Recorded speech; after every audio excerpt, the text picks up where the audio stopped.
Multiply both numerator and denominator by p to the power 10.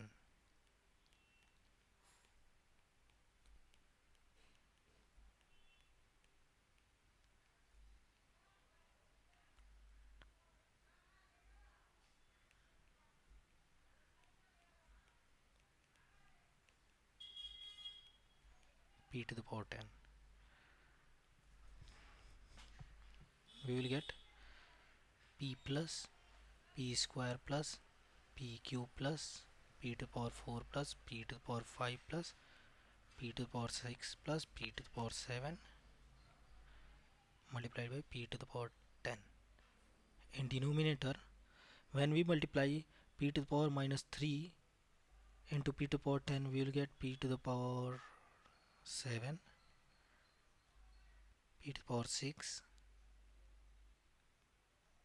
p to the power 5,